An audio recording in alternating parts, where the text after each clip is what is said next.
What's up, everybody, and welcome to this week's episode of Overtime. I'm Jack Berney, and we've got a lot to get to in Kent State athletics, but this is March. It's March Madness. And although the Kent State Golden Flashes aren't in the NCAA tournament, the men's and women's basketball teams had some postseason basketball this week. Let's take a look.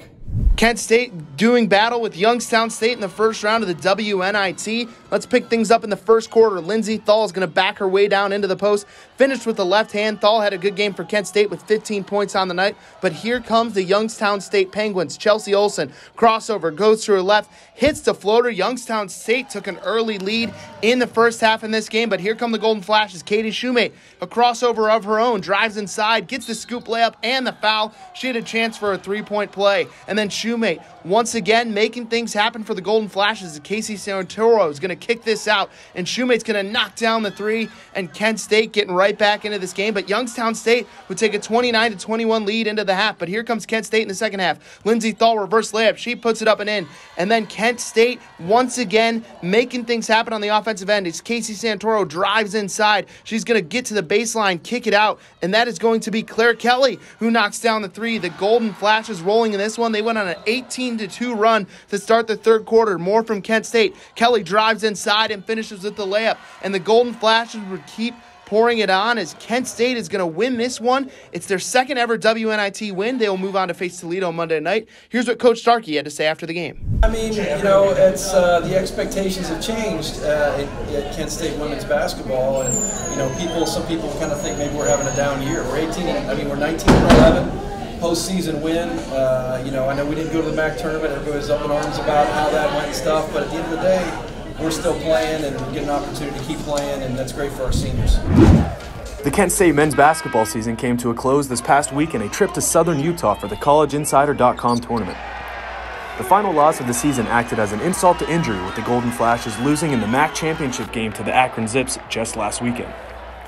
The Golden Flashes had their eyes set on going dancing, but can look back upon the season in a positive way, with numerous awards and accolades, including a Sincere Carry Player of the Year, Rob Senderoff Coach of the Year, and Justin Hamilton Sixth Man of the Year for the conference.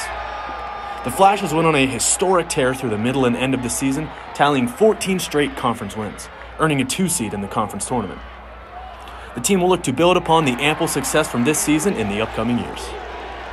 Now, we've already talked about Kent State basketball, but we can't forget about the rest of the great performances happening around campus this week. Let's take a look around Kent State athletics.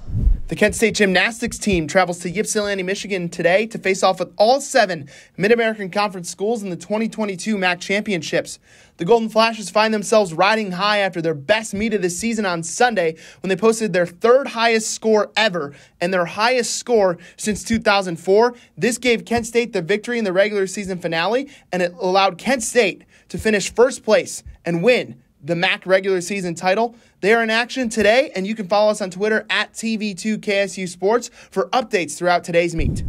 The Kent State baseball team is in action this weekend in Athens, facing off with the Ohio Bobcats. In the series opener, a 5-run 8th inning for the Bobcats cemented an Ohio win despite a strong start from Golden Flash pitcher Richie Dell. Connor Ashby continued his tear at the plate with an RBI single to get things started for Kent State offensively. The Flashes are now 5-7 overall and 1-2 in the conference, with a Saturday doubleheader and a Sunday series cap to end the trip in Athens, and will take a midweek trip to battle with the Pitt Panthers on Wednesday.